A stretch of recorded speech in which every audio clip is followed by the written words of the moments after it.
Mi corazón te canta, mi alma te anhela con todas mis fuerzas. Te amo, roca eterna, tú eres mi esperanza, mi gloria, mi fuerza. En valles de sombra te cuidas, eres lumbrera. Tú eres fiel, no me dejarás. De la muerte y me levantarás. En tu palabra puedo confiar. Tú eres fiel, no me dejarás. De la muerte y me levantarás. En tu palabra puedo confiar. Eres fiel.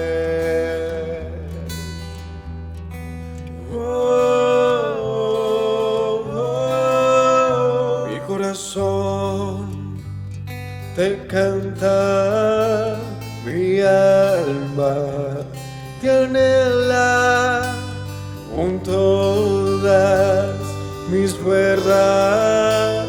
Te amo, roca eterna, tú eres mi esperanza, mi gloria, mi fuerza. En valles de sombra te cuidas, eres lumbrera. Tú eres fiel, no me dejarás. De la muerte y me levantarás. En tu palabra puedo confiar. Tú eres fiel, no me dejarás. De la muerte y me levantarás. En tu palabra puedo confiar. Eres fiel, eres fiel. Tú eres fiel, no me dejarás. De la muerte y me levantarás. En tu palabra puedo confiar. Tú eres fiel, no.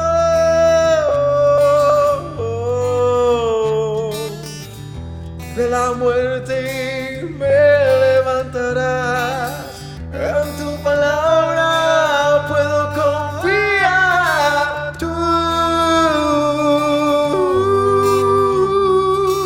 no.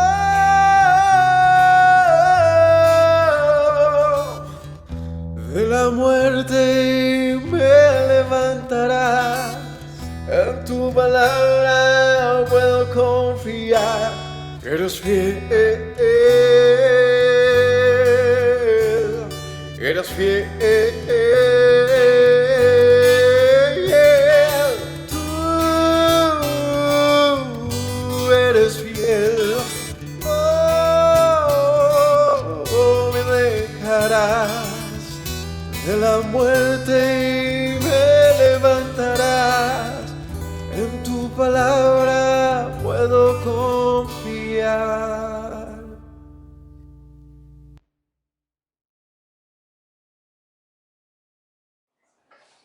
Shalom para todos, que Yahweh los bendiga. Bienvenidos a una enseñanza más de Día de Reposo. Hoy veremos el capítulo 15 del libro de Génesis, un capítulo lleno de bendición. La verdad que es un capítulo muy importante porque es una insistencia de Dios en un pacto que pues se propiciaría con, o que se formaliza con Abraham en la historia que hemos estado revisando de Abraham desde su salida de Ur, pasando por Harán, luego estableciéndose en Hebrón, allí en el encinar de Mamre, donde luego vendría un asunto con las naciones o con los pueblos cercanos, con una guerra que hubo, que fue lo que se vio la semana pasada, en lo que se refiere a un secuestro que pasa con el sobrino de Abraham llamado Lot, y cómo entonces Abraham interviene para el rescate de este joven. Y bueno, un joven es mucho, si no sabemos, podría ser un señor. La verdad no se habla de la edad de Lot, pero era un señor seguramente. El caso es que Abraham empieza a cobrar mucho, digamos que, estatus, por decirlo de alguna manera, en la zona, porque era un hombre bendecido por Dios y era un hombre que por lo menos, desde el punto de vista de lo que fue la enseñanza la semana pasada con la guerra, con las guerras que se estaban librando en la zona y cómo Abraham tuvo la capacidad de obtener una victoria a pesar de que los que estaban ganando eran los reyes que venían del norte y del nororiente a hacer guerra.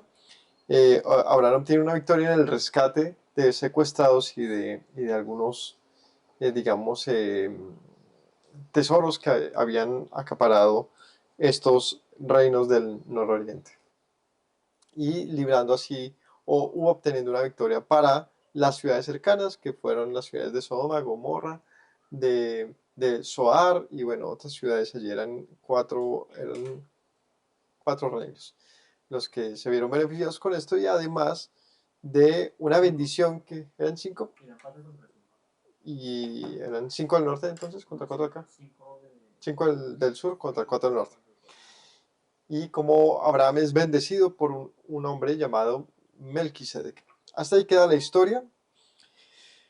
Y entraríamos al capítulo 15 donde vendría una nueva aparición de Yahweh a Abraham.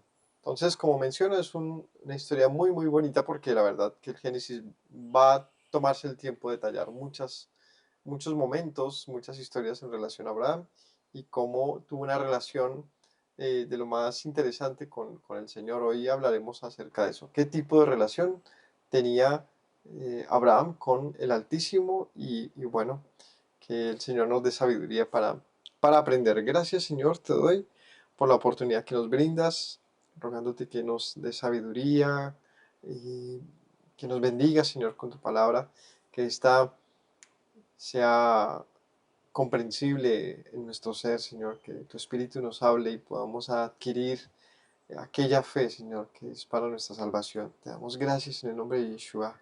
Amén. Capítulo 15 dice así. Después de estas cosas vino la palabra de Yahweh a Abraham en visión, diciendo, no temas, Abraham, yo soy tu escudo y tu galardón será sobremanera grande. Y respondió Abraham, Señor Yahweh, ¿qué me darás, siendo así que ando sin hijo, y el mayordomo de mi casa es este Damaseno Eliezer? Dijo también Abraham, mira que no me has dado prole, y aquí que será mi heredero un esclavo nacido en mi casa. Luego vino la palabra de Yahweh, diciendo, no te heredará este, sino un hijo tuyo será el que te heredará. Y lo llevó fuera, y le dijo, mira ahora los cielos y cuenta las estrellas si las puedes contar. Y le dijo, así será tu descendencia. Y creyó a Yahweh y le fue contado por justicia, y le dijo, yo soy Yahweh, que te saqué de Ur de los Caldeos, para darte a heredar esta tierra. Hasta ahí. Bueno, es un pasaje, todo el capítulo 15 va a ser, va a encerrar cierto misterio, va a ser muy curioso lo que se va a narrar de aquí en adelante, pero vamos a enfocarnos desde el principio en varios asuntos, digamos que curiosos y dignos de que les hagamos un comentario, de que lo revisemos por completo. Lo primero que quiero que revisemos es, después de estas cosas, es decir, de la historia, de la liberación de Lot y de la victoria en la guerra que se estaba librando en la zona, dice que Yahweh, perdón, dice Vino la palabra de Yahweh a Abraham en visión. Vino la palabra de Yahweh. Me dio mucha curiosidad revisar este término, ya lo he hecho con anterioridad, pero pues este es el momento de abordarlo nuevamente con más énfasis. ¿Y qué significaría vino la palabra de Yahweh? La verdad es que la lectura que uno suele hacer de este tipo de textos, ¿no? Aquí más adelante vuelve, lo dice en el versículo 4, luego vino a él la palabra de Yahweh diciendo. Y por supuesto, vemos una estructura. Vamos a analizarlo y vemos si esto tiene algo más que decir. ¿Cuál es la primera conclusión que uno tendría con vino la palabra de Yahweh? Es que escucho algo, es que recibí un mensaje, ¿no? Si a ti te dicen, si leemos esto, dice la Biblia que vino la palabra de Yahweh y le dijo a Abraham que le daría, no sé, que si podía contar las estrellas, así sería su descendencia. ¿Uno qué pensaría? ¿Qué significa que vino la palabra de Yahweh? Abraham no pensaría, pues, que recibió un mensaje.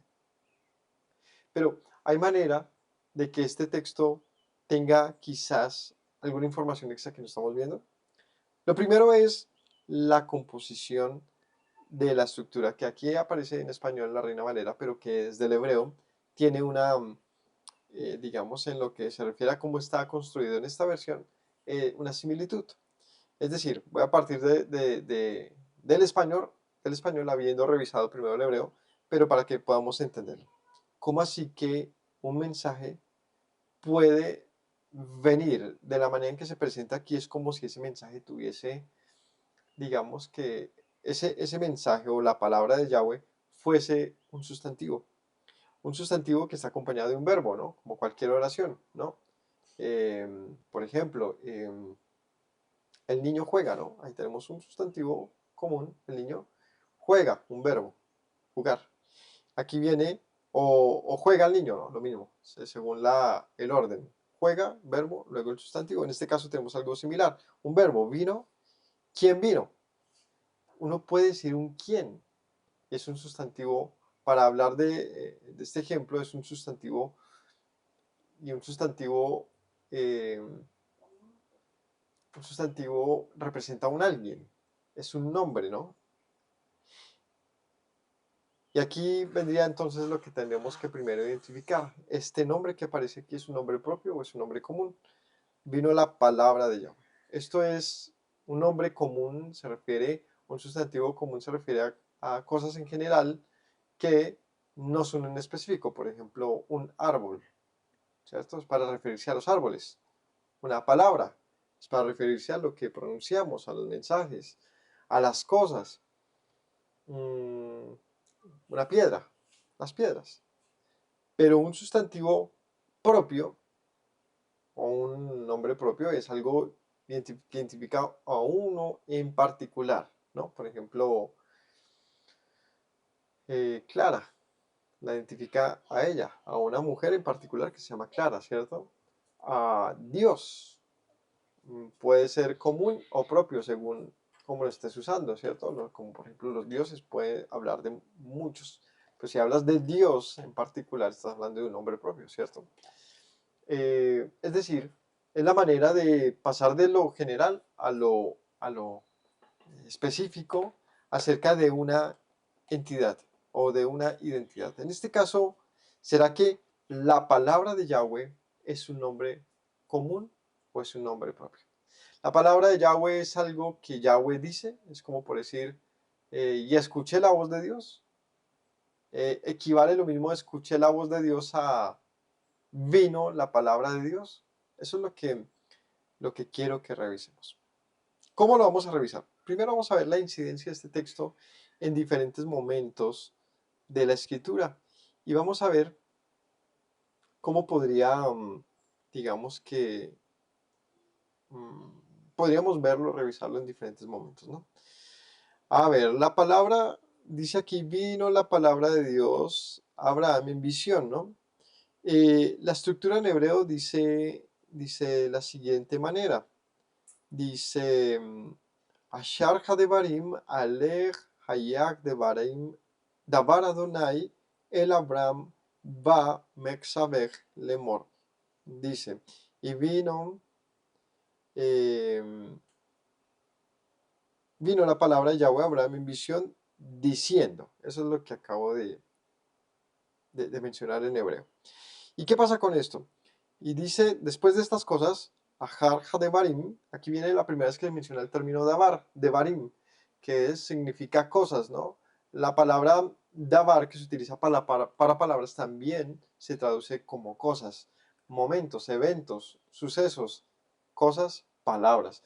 Lo primero que quiero mencionar es que el término palabras desde el texto hebreo no es un término que sea exclusivo de las palabras pronunciadas, que es como nosotros lo conceptualizamos, ¿no? ¿Qué son palabras? Pues algo que se dice. Pero, por ejemplo, aquí hay una pequeña demostración de cómo puede funcionar en otros momentos en un sentido diferente. Por ejemplo, donde dice, después de estas cosas. Y el término para cosas que dice acá es el mismo que se utiliza como palabras, ¿no? Ashar ha devarim. Después, las cosas. Haelech, vino.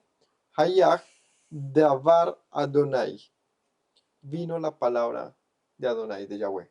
Y aquí viene nuevamente el uso de la palabra davar, que es el singular de devarim, que es cosas, y ya no se lee como vino la cosa de Yahweh, vino la palabra de Yahweh, ¿cierto?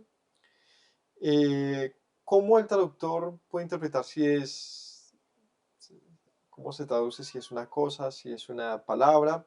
Pues dependiendo del contexto. ¿Qué va a acontecer acá? Pues va a hablar y va a dar un mensaje, ¿no? Porque de hecho siempre está acompañado, generalmente está acompañado de un diciendo. Vino la palabra diciendo.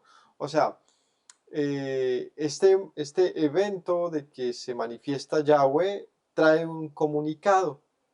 Y hasta ahí, pues todo ya lo teníamos antes de que yo empezara a hablar. Obvio, está hablando palabras. Pero la pregunta es, ¿a qué se refiere con el que haya venido la palabra? O sea, ¿qué significa que haya venido, ¿no? Y en este caso es una visión. ¿Cómo en una visión se manifiesta la palabra Yahweh?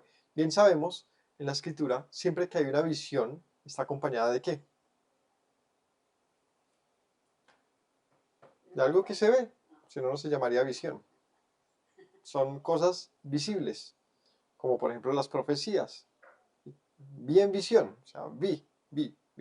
¿Qué habrá visto Abraham? ¿Esta visión fue una audición, más bien? Vamos a ver. ¿Será que podría ser entonces un sustantivo propio como hablo o uno común? Veamos algunos otros textos. Por ejemplo, en Jeremías 1:4.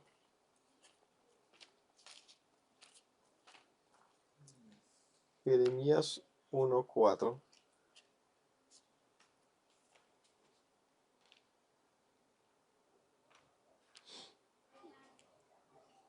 Dice así.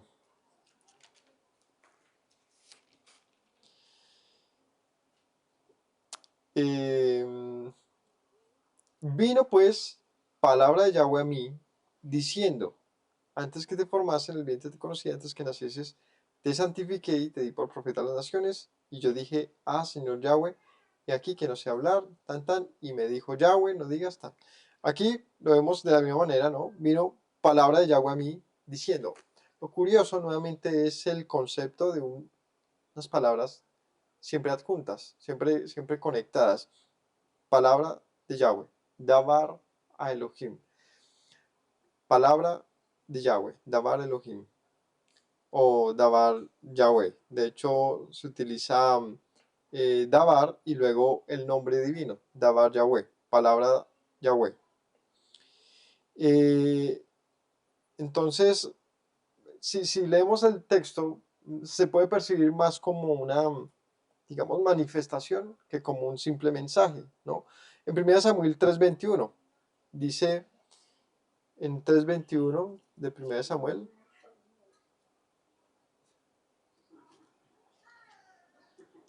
¿cómo va?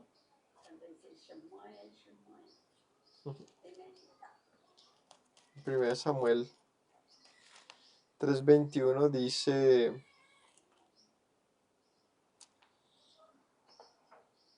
y Yahweh volvió a aparecer en Silo porque Yahweh se manifestó a Samuel en Silo por la palabra de Yahweh. Entonces, aquí tiene algo curioso y es que Yahweh vuelve a aparecer. ¿Qué significa aparecer? ¿No?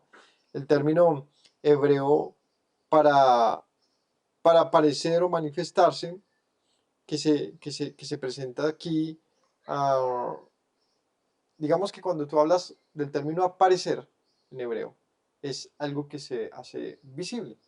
Como por ejemplo en lo que estamos leyendo ahorita de Abraham, más adelante les daré algunos versos, dice que Yahweh aparece a Abraham. En otros casos dice Yahweh a Abraham. ¿Por qué utilizar el término aparecer? Aquí sí volvió a aparecer Yahweh en Silo, porque Yahweh se manifestó a Samuel en Silo por la palabra de Yahweh. O sea que la palabra de Yahweh, aquí vendría una pregunta, la palabra de Yahweh puede manifestarse y manifestarse o aparecerse ya le daría otras cualidades donde la palabra de Yahweh no es solamente algo audible sino algo visible. O sea, sugiere que la manifestación de Yahweh mediante su palabra puede ser algo perceptible más allá de los oídos. O sea, va más allá, trasciende más allá de un mensaje. Pareciera hablar de algo que es más allá de un mensaje y es como, ¿cómo decirlo? Como un medio, ¿cierto? De la manifestación divina. En Génesis 15:1 dice, ¿no? Después de estas cosas vino la palabra. Y aquí el término para vino es hayá. Y este término para hayá es importante porque este término señala una presencia activa de algo. Sugiere que ese dabar pudiera manifestarse, ¿no? ¿Cuál es el término hebreo para que nosotros conocemos para hayá? ¿Qué es hayá en hebreo? ¿Qué vendrá?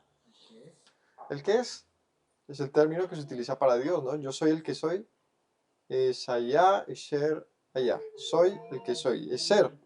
Esto venir es ser, en otros términos.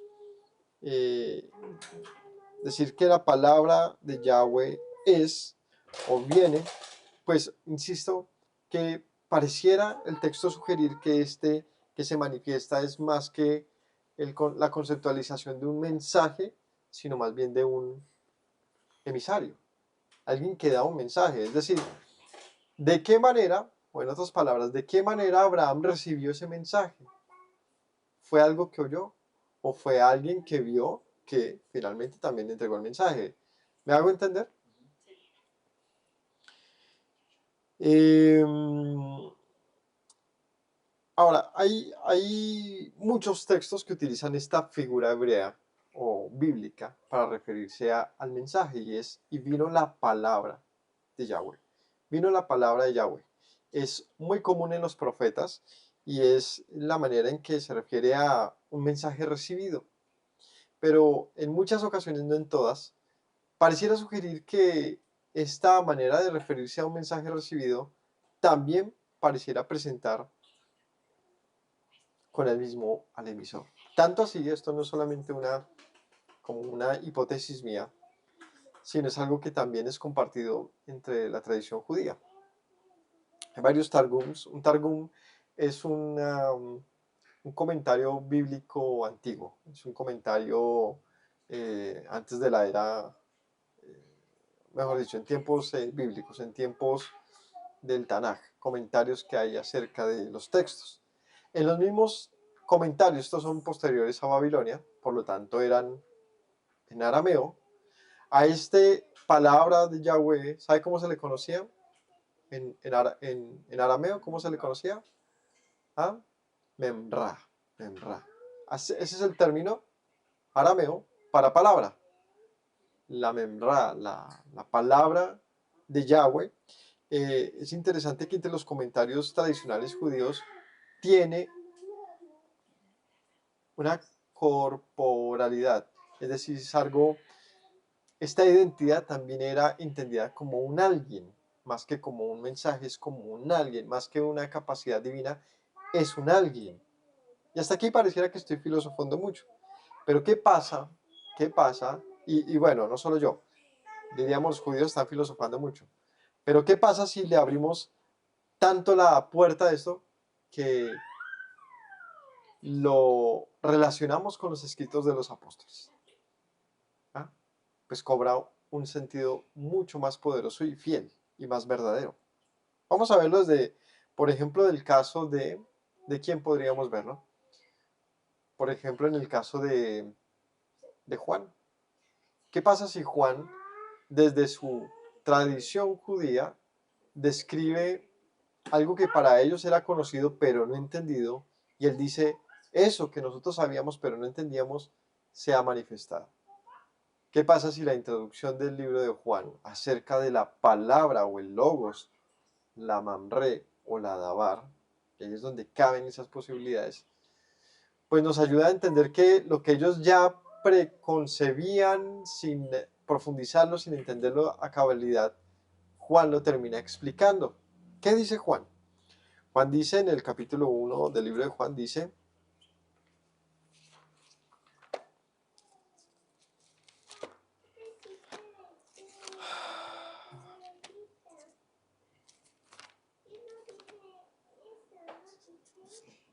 en el libro de Juan capítulo 1 dice así, en el principio era la palabra, ¿cierto?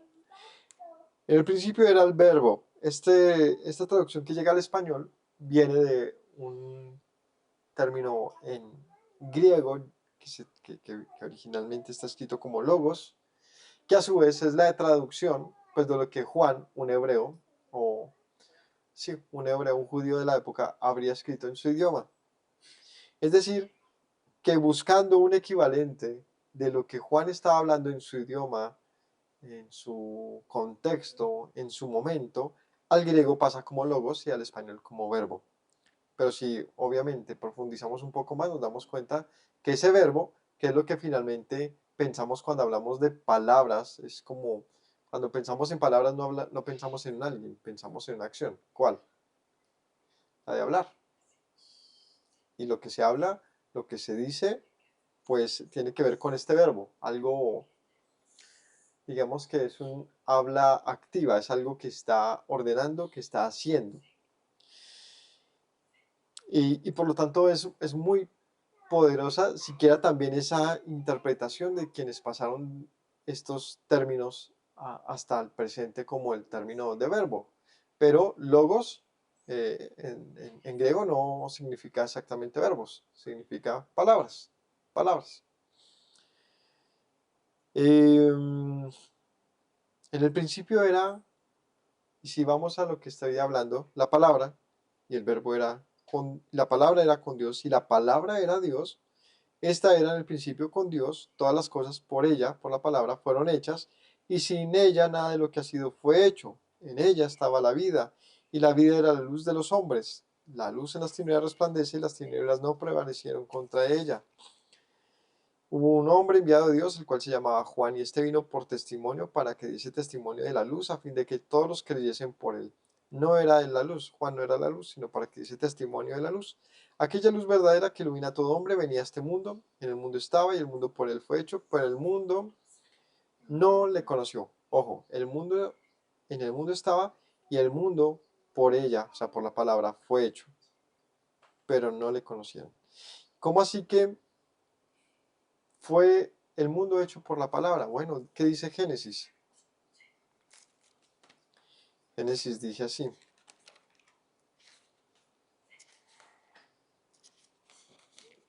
En el capítulo 1. Dice, en el principio creó Dios los cielos y la tierra estaba desordenada y vacía, y las tinieblas estaban sobre la faz del abismo, el Espíritu de Dios se movía sobre la faz de las aguas, y dijo Dios, sea la luz, y fue la luz. O sea que la palabra de Dios podría ser este agente creador, transformador, tan real que esperar en ella es verla. Eh, la palabra de Dios es algo que se puede no solamente ver desde el punto de vista de algo que Él menciona, para que acontezca, sino como alguien que ejecuta las cosas. Desde el punto de vista de lo que estamos leyendo de Juan, esa palabra que estaba con Dios y era Dios mismo, por ella todo ha sido hecho. Y dice incluso más a lo suyo, en el 11 de Juan, capítulo 1, a lo suyo vino, los suyos no le recibieron, más a todos los que le recibieron, a los que creen en su nombre les dio potestad de ser hechos hijos de Dios. Y esa palabra tiene nombre, tiene una autoridad, los cuales no son engendrados de sangre, ni voluntad de carne, ni voluntad de varón, sino hijos de Dios. Y aquel verbo, aquella palabra, fue hecha carne, se materializó. Y este término es muy interesante. La palabra de Dios, la Dabar Elohim, la Dabar Yahweh, la Memra de Yahweh, es Dios, tiene un mensaje, es creadora y se puede materializar. Ojo, esto estoy leyendo la Biblia nomás.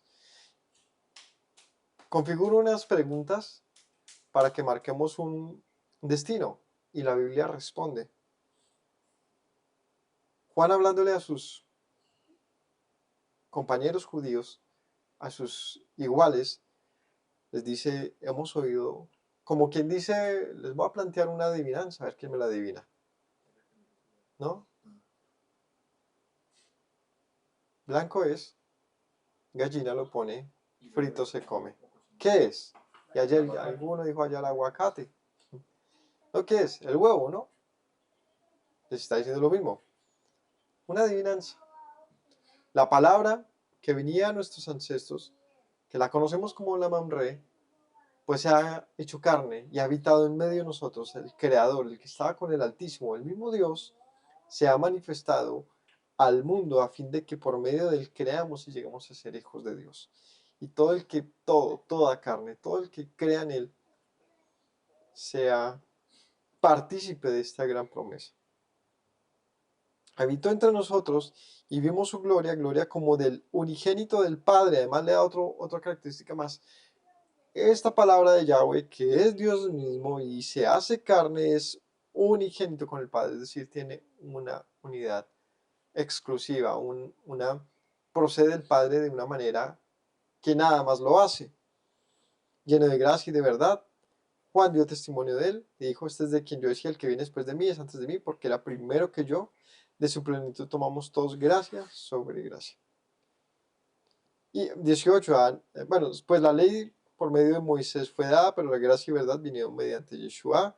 A Dios nadie le vio jamás, el unigénito, es decir, la palabra, que estaba en el seno del Padre, le ha dado a conocer. ¿Mm? ¿Qué tal? O sea, diríamos que probablemente, muy probablemente, Juan está hablándoles. ¿Por qué empieza a hablar de la palabra? O sea, ¿por qué de esa manera? De todas las opciones de cómo podría haberse referido a Yeshua, escoge hablar de él como de la palabra. Es importante que lo veamos así. ¿Por qué? Porque cuando Yeshua dijo que él era la palabra de Dios, ¿Mm? ¿Alguien sabe? Él lo menciona en algún momento, él dice yo soy la palabra de Dios, o dice algo así parecido.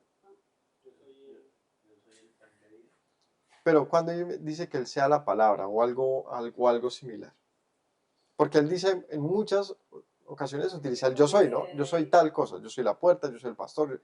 Cuando él dice que él sea la palabra. ¿Mm? Lo recordaríamos. Porque es que no lo dice. Entonces, ¿cómo puede Juan hablar de Yeshua como la palabra si Yeshua mismo no lo menciona? ¿No? No sería, no tendría como, digamos, dime. Sí, o sea, como no sería más sencillo, digámoslo así, haber mencionado algún atributo del cual Yeshua ya hubiese hablado, por ejemplo, yo soy la luz, desde ahí haber hecho la introducción de Juan. Podría haberlo hecho, de hecho menciona ahí la luz y las tinieblas, pero él utiliza para referirse a Yeshua un término que el mismo Yeshua no menciona de sí mismo. Entonces, ¿quién lo hacía? La costumbre. La tradición. Es una hipótesis.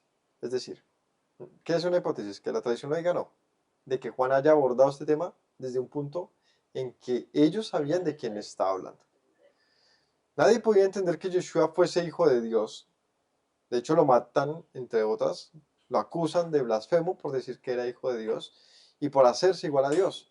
Pero ¿qué pasa si Juan dice, les demuestro que su propia tradición, esa propia manera de ver los textos hebreos, aprueban a este Yeshua? ¿Cómo la ven? Es totalmente posible.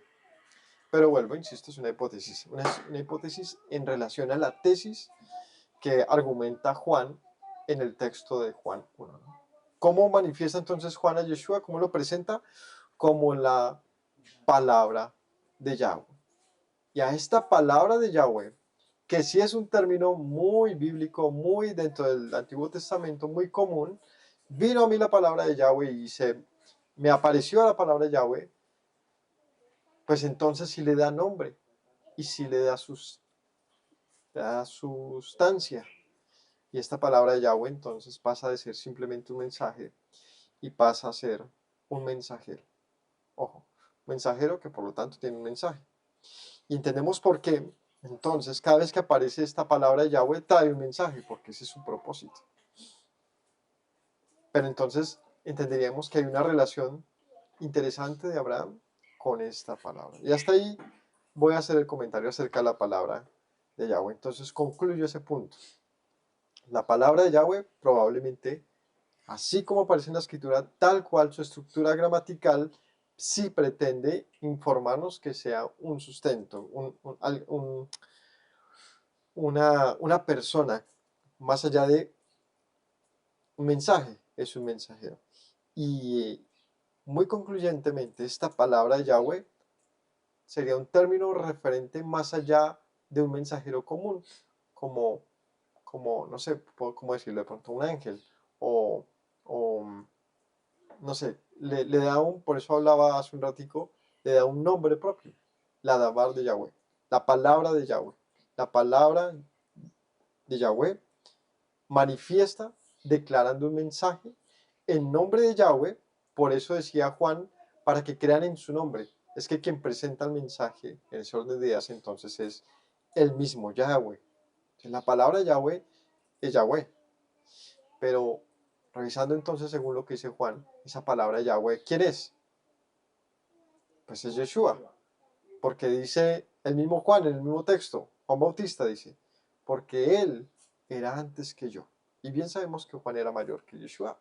¿Cómo puede decir que Yeshua era antes que él? Porque está diciendo, la palabra que se ha manifestado, a quien yo voy a bautizar, pues nos precede a todos. O sea que sí, es una, como dicen por ahí, una teofanía, una previa aparición del Mesías, como sea que el término que quieras usar, es válido, sí lo es. Es muy probablemente, o sea, altísimamente probable, que Yeshua haya sido siempre la palabra de Yahweh, por lo tanto, el mensajero, por lo tanto, se nos abre la puerta a entender cómo podía Abraham tener una relación, ojo, cara a cara con Dios mismo. ¿Cómo puede ser posible? Bueno, es que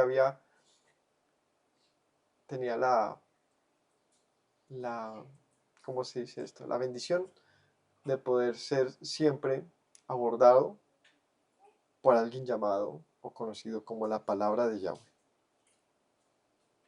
Y que según Juan dice, que puede encarnarse, puede tomar forma, ¿no? Listo, continuemos. Le apareció en visión diciendo, no temas, Abraham, yo soy tu escudo, tu galardón será sobremanera grande. Y le dice algo muy lindo, yo soy tu escudo, ¿no? Yo soy tu escudo, Maguen, el escudo. Le dice dos cosas, yo te protejo y tendrás tu bendición, lo que viene para ti, tu recompensa, no te la imaginas. ¿Por qué le dice que va a tener una recompensa? ¿Por qué? ¿Qué había hecho Abraham hasta ahora? Obedecer. Obedecer. ¿Estaba en la tierra prometida ya? estaba en Canaán, estaba viviendo ahí, y le dice a Abraham, yo soy tu escudo. Y tiene sentido esto de que diga que yo soy tu escudo porque acaba de salir de una guerra, en cierta manera, de una batalla, y Abraham sale victorioso. El Señor le dice, yo soy quien te protejo. Y tu bendición no te la imaginas, es inmensa.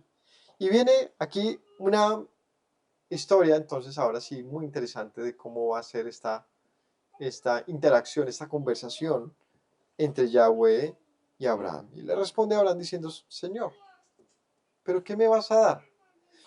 Es una conversación tipo Abraham pregunta y el Señor le responde.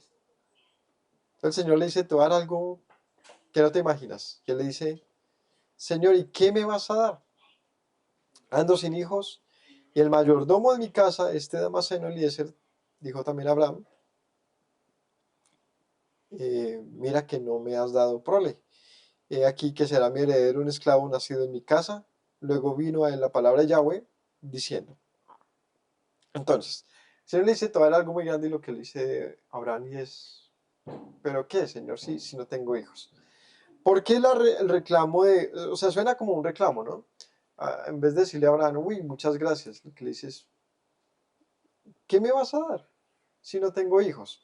O sea, lo que le está diciendo a Abraham es, no hay nada más grande que yo tenga una descendencia quien pueda recibir lo que tú me vas a dar. ¿Cómo me vas a bendecir tan grande como tú lo dices si ni siquiera tengo hijos?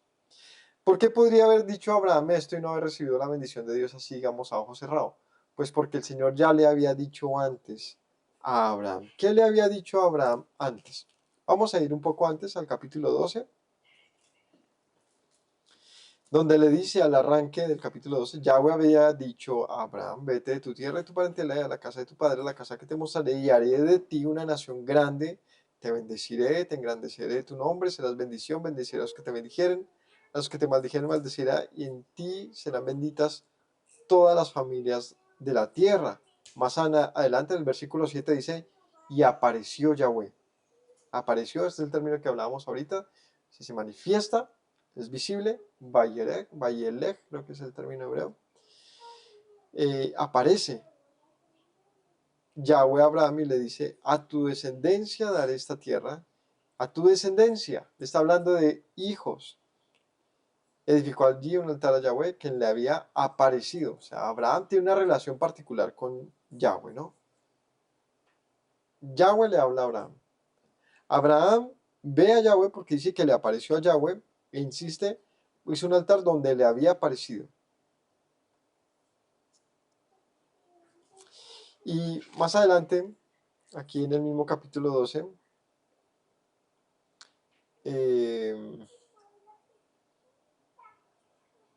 no, perdón, en el capítulo 13, en el versículo 14 dice, y Yahweh dijo a Abraham, después que Lot se apartó de él, alza ahora tus ojos, mira desde el lugar donde estás hacia el norte y el sur y oriente y occidente, porque toda la tierra que ves la daré a ti y a tu descendencia para siempre.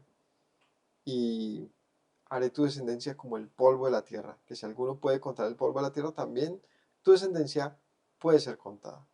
Levántate y ve por la tierra a lo largo y ancho de ella, porque a ti la daré. Y ahora en el capítulo 15 aparece, viene la palabra de Yahweh y le dice lo que te viene, el galardón eso es grande. Y Abraham le dice ahí como que ya dice, bueno, Señor, mucha promesa, pero ¿dónde están mis hijos? ¿No? Se le dice, o sea, no entiendo, como creo que él dice, pues como que no entiendo. O sea, me has hablado de muchas promesas que son maravillosas, muy grandes, lo que sea, pero no tengo hijos. ¿Será que lo estoy entendiendo mal, Señor? Y esta descendencia tiene que ver con, de pronto me ha de heredar este esclavo mío, este mayordomo, Eliezer. Aquí entra en la historia un hombre llamado Eliezer. Mayordomo, ¿qué es un mayordomo? Pues es el más importante de los siervos. Es el más importante, es el mayor en autoridad. Y dice aquí, dice que este mayordomo es damaseno, es decir, no venía con Abraham desde donde venía, muy probablemente no venía desde donde Abraham vino originalmente, es decir, desde Ur, aunque sí está la posibilidad, ahorita la menciono, pero aquí dice que es de Damasco y de Siria, y dice más adelante, no te heredarás, dice, no, es del 3. He aquí que será mi heredero un esclavo nacido en mi casa. O sea, este Eliezer, ¿de dónde viene? Vamos a ver ese momentico, ese pedazo rápido. Hay varias opciones. Opción uno, puede ser el hijo de unos esclavos que ya tenía Abraham, es decir, el hijo de unos esclavos damasenos. Por lo tanto, no necesariamente él debió haber nacido en Damasco, simplemente por ser hijo de damasenos es damaseno. Opción uno. Opción 2, pudo ser un esclavo adquirido en Ur de los Caldeos, o en Harán, o en cualquier lugar, pero proveniente de Damasco, su familia. Y cuando él dice nacido en su casa, quiere decir que independientemente del lugar donde estaba, estuvo siempre con Abraham desde su nacimiento. O sea, insisto, sus padres pueden ser damasenos, o puede ser que Abraham haya tenido digamos, esclavo cuando estuvieron en Damasco. ¿Cuándo estuvo Abraham en Damasco? Bueno, de su paso desde Harán hacia la tierra prometida. Para pasar de Harán hasta Canaán, pues hay un paso por Damasco. Y eso sería como es una hipótesis muy al aire, pero sí es soportado ahí es donde utilizamos por la tradición, por ejemplo, por libros, por la tradición judía, y además por Josefo también habla sobre esto, y el libro de Hazer mencionan que Abraham fue hasta Damasco a enseñar sabiduría. Entonces, sea que haya pasado así o no, el caso es que sí es la probabilidad de que él haya permanecido un tiempo en Damasco antes de ir a la tierra prometida, y allí haya adquirido, perdón, sus siervos hayan tenido a este hijo, Eliezer, o simplemente en cualquier momento él haya adquirido unos siervos damasenos, y pues de estos haya nacido un joven, que simplemente por tener padres damasenos, independientemente de donde haya nacido, pues es un damaseno. ¿Listo? Esto no se veía como ahora, que si yo tengo padres colombianos y nazco en Estados Unidos, pues soy estadounidense, no colombiano, ¿cierto? Hoy en día se ve así. Es decir, donde te registren. Pero en la antigüedad no era así. Si yo soy hijo de judíos y estos sean para Europa, yo no soy un español, soy un judío. Que luego cobra otro sentido y se llaman judíos españoles, por ejemplo. Pero el sentido tribal, el origen tribal, permanecía con la gente muchas generaciones, hasta que se perdía ese sentido tribal. Entonces, por eso ellos siempre fueron conocidos como los hebreos, por eso siempre fueron conocidos con su origen, ¿no? Entonces, es importante para que tengamos ahí presente. Ahora, ¿qué más hay que ver acá? Que este Eliezer muy probablemente era un hombre muy querido para Abraham. Era un buen siervo. Y tanto así que era pues como un hijo para él. Al punto que él dice, pues a nadie más le heredaría sino a este Eliezer. ¿Será el Señor? O sea, esta es la promesa, mis descendientes es Eliezer. O sea, como que él no entendía, porque pues claro, un hombre tan anciano, su esposa tan mayor también, él dice, pues no entiendo las promesas tuyas. Si me sigues hablando de gran bendición, pues de pronto no he entendido bien, y es este Eliezer, ¿te refieres a él? ¿Será que este es el que me va a heredar, Señor? ¿Estamos hablando de lo mismo? ¿Tenemos la misma información? Dice aquí,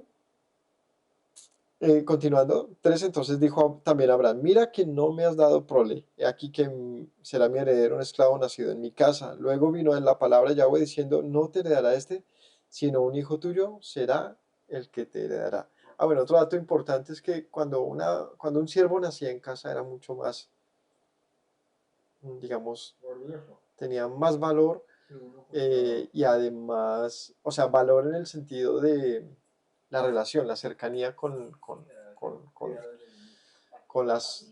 sí, era mucho más parte de la familia, tenía más autoridad, más responsabilidades, era muy importante. Y por lo tanto es probable, si así lo menciona Abraham, quizás, entonces vale la pena mencionar que quizás pasaba, que un esclavo podía pasar a ser hijo. Es decir, entraba pasaba esa barrera del servicio a al parentesco de alguna manera, ¿no? Pasar de esclavo a ser parte de la familia, como lo menciona Abraham, nos hace pensar que era algo que podría pasar, como adoptarlo y entrar a ser parte de la familia porque nace dentro de la familia y pues no tiene vida fuera de la familia. Pero sí había unos lazos mucho más estrechos en muchos casos que pues obviamente alguien comprado. Bueno, entonces luego vino, y aquí otra vez dice aquí todo raro, ¿no? Luego vino a él la palabra Yahweh, otra vez. Vino, ¿qué significa que vino? Bueno, vino la palabra Yahweh diciendo, no te heredará este, sino un hijo tuyo será el que te heredará. Aquí les le aclaro, no estabas entendiendo mal, sí es un hijo tuyo. No, más bien, no me malentiendas, es un hijo tuyo quien te va a heredar. Y lo llevó fuera, y aquí pura escena del Rey León, ¿no? Mufasa mostrándole a Simba las planicies y le dice todo lo que toca el sol. Es mi reino, ¿no? Es tuyo, le dice algo así. Pues le está diciendo algo así bien estremecedor, él como un leoncillo que no entiende, y el otro diciéndole, el Señor diciéndole, mira ahora los cielos, cuenta las estrellas si las puedes contar. Y le dijo, así será tu descendencia. A ver, Abraham, no malentiendas. No pienses que porque no tienes un hijo hay algo imposible para mí. Es un momento, a ver, este relato, y vienen muchas cosas más interesantes dentro de este capítulo 15, es muy valioso porque nos muestra un momento en concreto de una aparición de Yahweh a Abraham y cómo tienen, digamos que una conversación muy interesante y se narra cómo acontece. Viene una visión, después de la visión dice, y luego vino a él la palabra, pasa de la visión a los hechos. Y luego, cuando él viene, le dice, sal, y mira los cielos. Aquí al parecer ya no está en visión, ya está en otro momento. Y le dice, cuenta las estrellas si puedes. ¿Cómo estaba esta palabra con él? ¿Estaba en un lugar solo, con palabras en su cabeza dándole vueltas? ¿O alguien estaba a su lado diciéndole, mira al cielo? ¿No? Lo llevó fuera, dice. Ajá, correcto. Y le dijo, mira ahora los cielos y cuenta las estrellas y las puedes contar. Y le dijo, así será tu descendencia. Ahora pensemos en esa escena tan hermosa de, póngale ahí música de fondo bien interestelar, bien impresionante. Y él mirando a los cielos y un cúmulo de galaxias de las que pocos podemos apreciar porque aquí yo no he podido, yo tengo tantas ganas de ver algo como eso. Aquí en la zona en que vivo, en la noche, usted va y mira, uy, mira esa estrella y se cae y se empieza a mover a un helicóptero. No, es muy triste porque casi no se puede apreciar un cielo despejado. Y cuando logras ver estrellas son muy pocas, hay como mucho ruido, muchas luces y no, creo que son dos factores por lo menos. Uno, pues el punto de constelación que vemos, creo que en donde se ve no hay tantas como en otros lugares de la Tierra, o sea, según el, el punto de vista, el punto donde se está mirando. Y la otra es em, el rebote de luz que hay, o sea, según donde estamos y todas las proyecciones de la misma luz de la Tierra hacia arriba no nos dejan apreciar. Por eso cuando uno está en un lugar completamente oscuro, pues se logra ver mucho más. No es necesario que no haya como ese ruido de luz.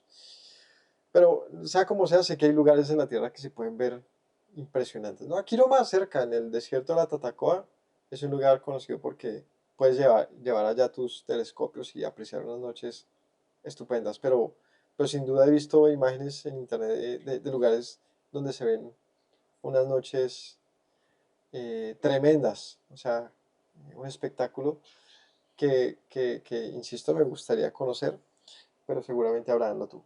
Y vio a los cielos y vio, boom, una cosa de locos. Algo muy hermoso y cómo se ve eso, parece,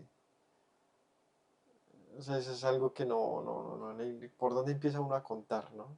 No hay manera, es como ver hacia el polvo y, bueno, cuéntalo, y es exactamente eso, ¿no?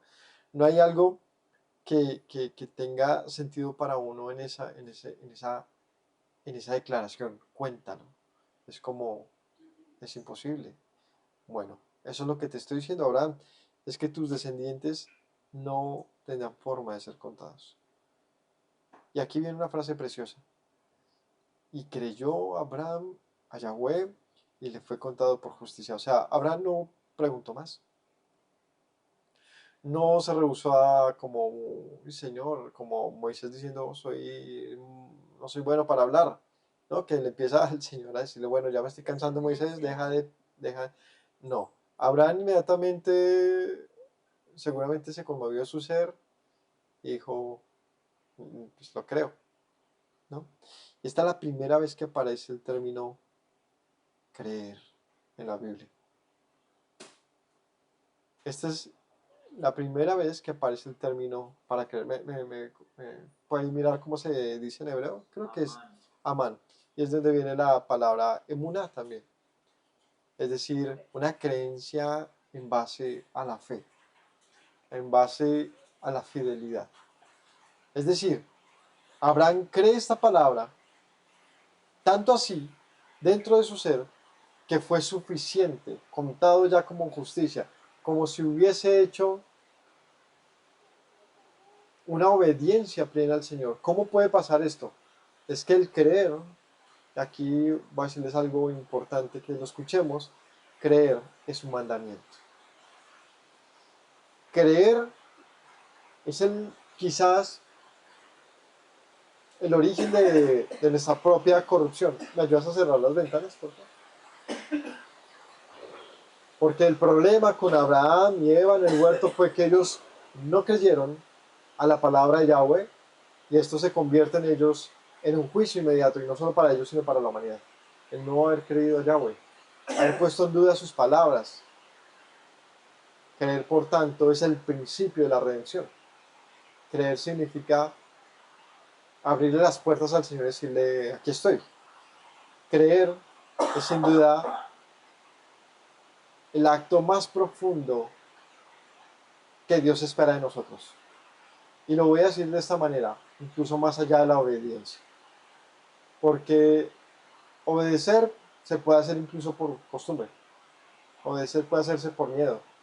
Pero creer significa que tú le has dicho, yo no sé lo que sea del mañana, pero sí sé que tú puedes hacerlo. Creer significa darle el lugar a Dios y decirle, yo creo en ti. Es decir, mi vida está en tus manos. Es reconocimiento entonces. Creer es, me refiero a este creer, ¿no? Al que estoy hablando acá. Este creer que tuvo Abraham es darle a Dios el lugar que Dios merece. Entonces, en otras palabras, es decirle, yo sé que no hay nada imposible para ti. Por eso les he contado por justicia, porque había hecho lo que Dios espera que cualquiera de nosotros hagamos, y es darle a Él el lugar del mérito, del reconocimiento, de saber, si me trajiste hasta acá, no hay dudas de que tú puedas darme una descendencia como las estrellas del cielo, si así tú lo dices. Y pareciera imposible, es como, veamos la fe que Yeshua dice cuando estaba sanando a personas, ¿no? Dice que un centurión romano le dice, yo sé que, di la palabra, yo sé que tu palabra, dila desde acá. Yo soy un hombre de autoridad y sé que cuando yo digo una cosa, este va y lo hace. Sé que si tú lo dices, él va a ser sano. Y Yeshua se asombró y dice, en toda Israel, en toda Jerusalén, no he encontrado tanta fe como la tuya. Y es equivalente. O sea, eso de que, ay, ya. De no poner en duda al Señor, sino decir, es que yo sé que Él puede. Y ese mérito entregado de una manera sincera de nosotros hacia el Señor, sin duda es la base de toda relación con Dios. Cualquier relación con Dios tiene que partir de ese punto, de poder creer sinceramente, más allá del estereotipo, más allá de lo que te digan que debes creer o no, sino que parte de la sincera conexión con Dios es decir, yo creo en que Él puede y que Él es fiel y que Él todo lo que ha dicho lo hará. Eso es lo que pasó en ese momento Y eso le contó a Abraham como justicia. Es decir, la justicia cuando se plantea después de la obediencia. Tú puedes declarar a alguien justo o injusto de acuerdo a sus hechos. ¿Qué hecho había hecho Abraham en este momento para ser declarado como justo o injusto? Pues creer. Porque esa creencia, esa, a ver, esa actitud hacia el Señor fue la que definió a Abraham. O sea, eso fue lo que lo marcó como un hombre que a partir de, pues, que se manifiesta con una vida que pudo obedecer al Señor. ¿Por qué lo pudo hacer? Porque su corazón estaba en él. No habría podido hacerlo si él no creyese, como por ejemplo, no sé, Jacob le dice, si tú me regresas acá serás mi Dios, se lo condiciona. Yo no sé si pueda tenerte como mi Dios. Quiero creerlo.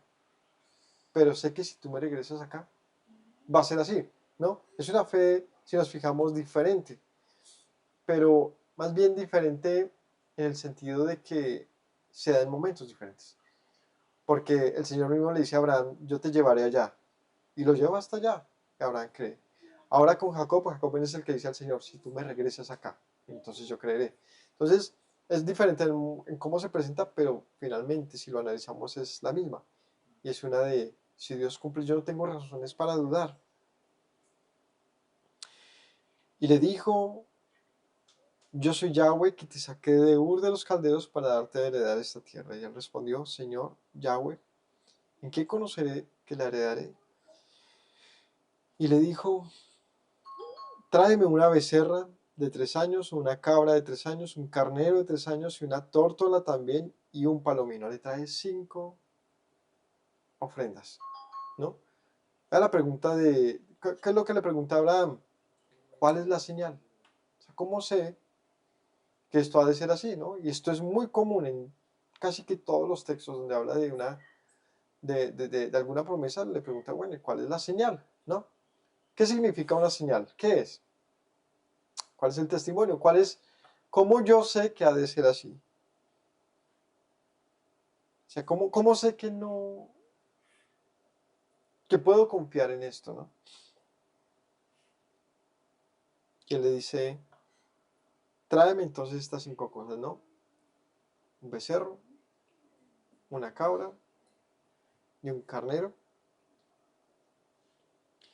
un palomino y una codorniz, ¿cierto? Codorniz creo que es. Un palomino y una torta. Tomó él todo esto, los partió por la mitad, puso cada mitad de una frente a la otra, mas no partió las aves. Entonces veamos, por eso les digo, vamos a pensar en esta escena. A veces la leemos sin pararle bolas, pero es interesante. Abraham inicia con una visión. El Señor le dice, vas a tener algo grande. Él entra a la pregunta de Abraham, ¿cómo, Señor, si no tengo hijos? Y dice, y luego vino a la palabra de Yahweh. Primero dice, vino a él en visión y le dice, luego vino a él. O sea, como que estás en la visión, como no sé, en un sueño, ahí imaginando, y tiene este sentir del Señor hablándole o manifestándosele. Y de repente voltea y lo mira, está al lado.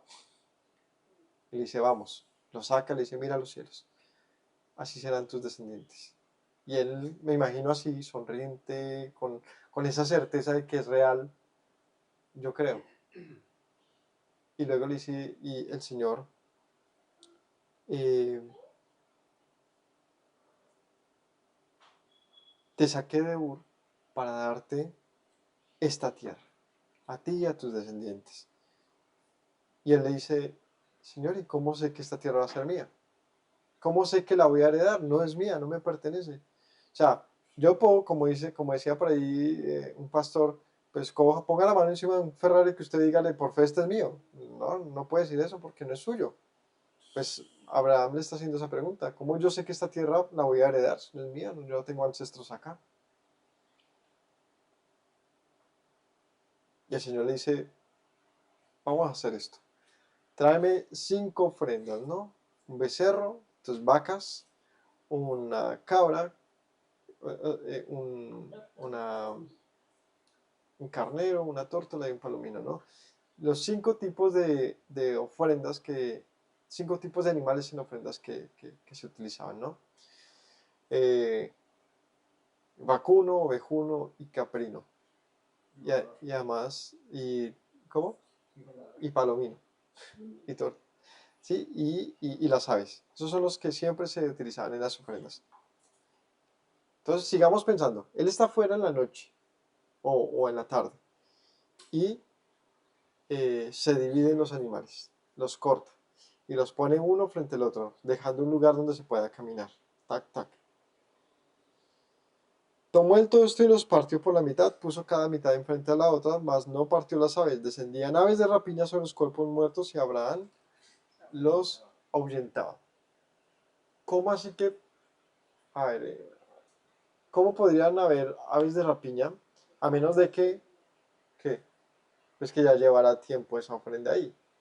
Vamos a pensar, ¿cuánto tiempo pudo haber pasado? ¿En qué momento acontece esto? ¿En qué momento pudo haber, si él acaba de ver las estrellas, uno piensa es de noche, pero luego dice, prepara estos animales. Inmediatamente, estoy seguro, usted corta una vaca en dos, no le va a bajar un chulo ahí mismo. Tiene que haber pasado un rato. Tiene que haber pasado un rato. ¿Cuánto tiempo? Vamos a ver. Mas a la caída del sol sobrecogió el sueño a Abraham.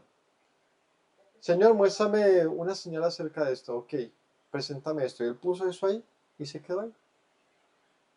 Y pasó el rato y al parecer pasó hasta la noche. Y él ya cansado con sueño dice, y aquí el terror de una grande oscuridad cayó sobre él. O sea, pasó, si estamos siendo, digamos, claros con lo que estamos leyendo, muy probablemente pasó un día en todo esto.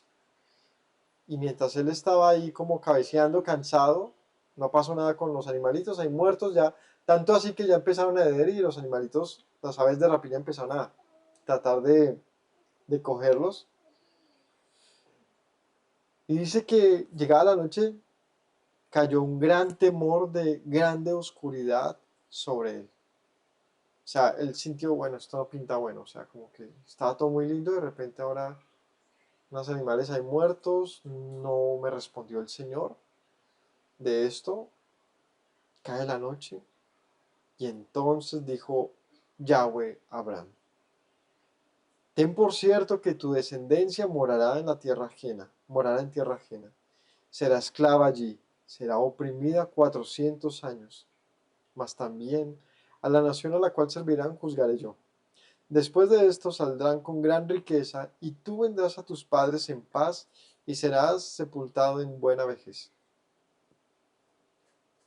Y en la cuarta generación volverán acá, porque aún no ha llegado a su colmo la maldad del amorreo hasta aquí. Y sucedió que puesto el sol, ya oscurecido, se veía un horno humeando y una antorcha de fuego que pasaba por entre los animales divididos. En aquel día hizo Yahweh un pacto con Abraham, diciendo, a tu descendencia daré esta tierra, y desde el río de Egipto hasta el gran río de Éufrates, la tierra de los cananeos, cerezeos, cadmoneos, eteos, fereceos, refaitas, amorreos, cananeos, jerjeseos y jebuseos. Entonces, ¿qué pasa? Llega la noche y alenta una sensación de miedo. Y el Señor le dice, Abraham, es que tu descendencia va a pasar tiempo en tierra ajena, van a ser esclavizados. ¿Mm? Por más de 400 años serán oprimidos. ¿Cómo se sentiría esto, no? El Señor le dice a Abraham, vas a tener una gran descendencia. Por esta descendencia va a ser oprimida por más de 400 años en tierra ajena. Pues eso es lo que él estaba sintiendo. ¿Qué significaba todo un día sin que Dios se manifestara en la ofrenda que estaba haciendo Abraham? Quizás representaba ese tiempo difícil de la nación, donde al final de ese tiempo haría algo, ¿no? Dice aquí, ellos saldrán luego de ese tiempo, y con gran riqueza. Y tú tranquilo, Abraham, tú morirás con buena vejez acá. Pero ellos hasta la cuarta generación vendrán y poseerán esta tierra. Porque la maldad de los amorreos no ha llegado a su colmo. Como quien dice, el juicio para los amorreos no es aún. Aún falta tiempo. Pero sé yo, porque soy Dios, diría el Señor, que llegará el fin para ellos y ustedes serán, digamos, el medio por el que se ejecutará ese juicio y ustedes poseerán la tierra. Pero hasta ese momento. Y entonces dice aquí que sucedido esto, se puso el sol, o sea, ya llegó la noche, oscurecido, se veía un horno humeando. Entonces ahora él ve a estos animales cortados y ve humo saliendo y ve una antorcha caminando entre ellos. ¿Cómo es esto de la antorcha? Pues había alguien caminando entre ellos. Recordemos que todo estaba oscuro. ¿Qué pasa si usted en la noche todo oscuro y ve una antorcha moviéndose? Pues alguien la está sosteniendo, usted no ve a la persona. Se ve la antorcha moviéndose. ¿Qué representaba esto?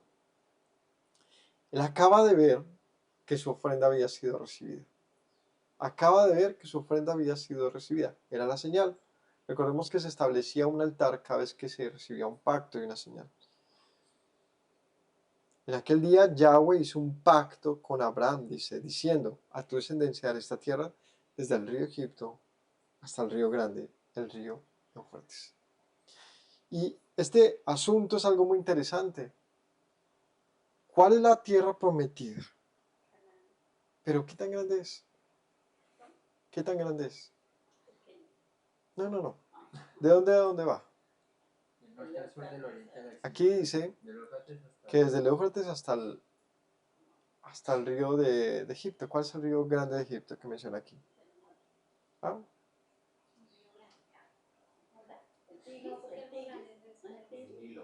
El Nilo. Y podríamos, de acuerdo a la salida de Egipto, establecerlo entonces con el Mar Rojo. Sin embargo, a pesar de todo, es curioso, pero la tierra prometida no se marca desde ahí. Cuando vemos que la entrada del pueblo a la tierra prometida no fue cuando cruzó el Mar Rojo, fue cuando entraron y cruzaron el monte del Amorreo. Y es bastante más arriba, después de haber cruzado todo el gran desierto, ¿no? Del Negev y toda esta zona de la península del Sinaí y todo esto, hasta que llegan allá arriba. ¿Qué pasa con toda esa otra tierra? ¿Es de Israel o no? ¿Cómo funciona? Y aún más, es hasta donde se establecen, la tribu más arriba que se establece, ¿cuál es? Dan, allá arriba, pero ese arriba no está arriba, es apenas para empezar con Siria, y Siria está más abajo, falta Siria, luego a Siria llegas al Éufrates. Es decir, lo que quiero decir es que a pesar de que las tribus se establecen en un terreno mucho menor de lo que aquí se menciona como de río a río, que es bastante mayor el terreno, nos deja pensar que a pesar de que las tribus se establecen en un terreno mucho más pequeño que el Señor les ordena establecerse ahí, hay una porción de tierra reservada. Y ahí haría falta que viéramos los profetas. Los profetas hablan acerca de esto. Esta tarde les mencionaré la cita, ahorita no porque solamente la recuerdo pero no la tengo a la mano. Y es que los profetas mencionan de que cuando Israel vuelva a su tierra, con ellos vendrán muchos de muchas naciones y que ellos se establecerán alrededor.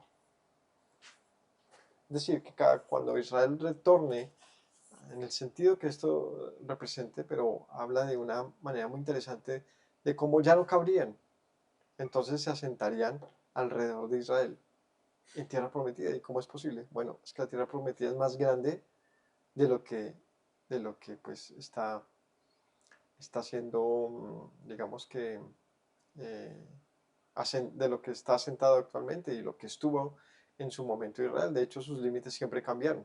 Siempre estuvo más grande, más pequeña, varió mucho.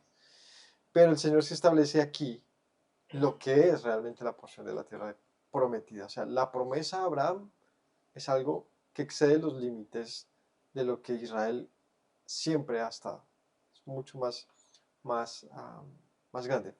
Más allá de la porción geográfica como un asunto de territorio, es la extensión de lo que representa un espacio que incluye a los gentiles, un espacio que incluye a las naciones. Y por eso decía que es interesante ver lo que dicen los profetas y esta tarde tendré la cita en la mano para que la revisemos. Entonces hasta aquí mis hermanos, concluimos que Abraham tiene una relación muy especial con Yahweh, que no hemos visto nada, la verdad. Y más adelante se van a hablar de muchos más eventos, al punto que Abraham come con Yahweh en alguna de las escenas y lo recibe en su casa como quien recibe a un amigo, a ese nivel. ¿Cómo es posible que el Señor le apareciera con tal frecuencia, en tantas maneras y con tal intensidad al punto que Abraham lo reconocía sin problema? Es porque quizás, como mencioné desde el principio, la palabra de Yahweh fue activa con Abraham y tuvo esta relación tan cercana, como una manera de dar crédito al pacto que estaba, digamos que, teniendo con él, ¿no? Así que, nada, muchas cosas lindas para pensar, para meditar y para recordar acerca de la escritura, como más allá de unas historias, es como pensar en qué grande, ¿no? Qué grande es pensar en las capacidades divinas, las capacidades del Altísimo para poder relacionarse con nosotros y preguntarnos por qué no podemos tener esa misma relación con Dios. Preguntarnos qué especial habrá tenido Abraham, o más bien, qué propósito especial tuvo Dios con Abraham y qué significa esto para nosotros. Muy importante tener el sentido y el deseo de seguir, imitar los pasos de Abraham y decir, yo quiero seguir la fe de Abraham, quiero seguir sus pisadas, su camino, decir, este hombre fue grato para Dios, por alguna razón lo fue, ¿qué no estoy viendo? ¿No? E imitar esa fe al punto que Dios diga, y la fe nuestra también ha sido contada por justicia. Así que de ese texto se puede hacer cualquier cantidad de predicaciones. No la abordé porque es que ya de eso hemos hablado en muchas ocasiones. De hecho, cuando leemos a Pablo, de él hay muchas predicaciones en torno a la fe como un instrumento de justicia. Pero en este punto el mayor enfoque es en torno a la historia misma con Abraham. Que tengan todos una feliz tarde, Shabbat Shalom. Nos vemos luego para el capítulo 16 con Agar e Ismael. Shalom. Me presento nuevamente, mi Rey, mi buen Señor. Mis pasos se han desviado, necesitan dirección. En tu amor me he refugiado, Yeshua, pues así al Padre puedo hoy decir. Me presento nuevamente, mi Rey, mi buen Señor. Mis pasos se han desviado, necesitan dirección. En tu amor me he refugiado, Yeshua, pues así al Padre puedo hoy decir.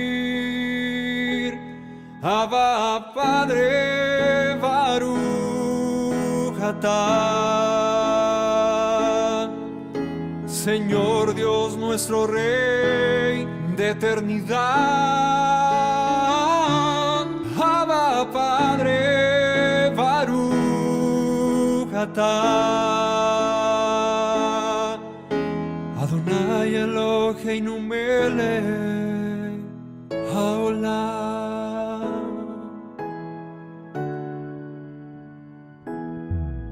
Me presento nuevamente, mi Rey, mi buen Señor. Mis pasos se han desviado, necesitan dirección. En tu amor me he refugiado, Yeshua, pues así al Padre puedo hoy decir. Me presento nuevamente, mi Rey, mi buen Señor. Mis pasos se han desviado, necesitan dirección. En tu amor me he refugiado, Yeshua, pues así al Padre puedo hoy decir. Abba, Padre, Baruch atah, Señor Dios nuestro Rey de eternidad. Abba Padre, Baruch atah. Adonai Eloheinu melech haolam.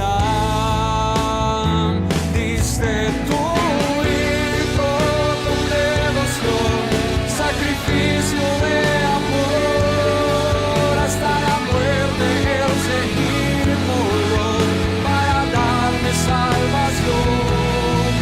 Al tercer día resucitó, a la muerte él venció. Luego al cielo ascendió, volverá, lo prometió. Abba Padre, Baruch atah. Señor Dios nuestro Rey de eternidad.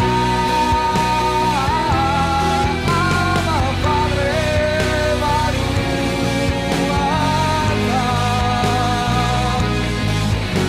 Adonai Eloheinu melech haolam. Abba Padre, Baruch atah. Señor Dios nuestro Rey de eternidad. Abba Padre, Baruch atah. Adonai Eloheinu melech haolam.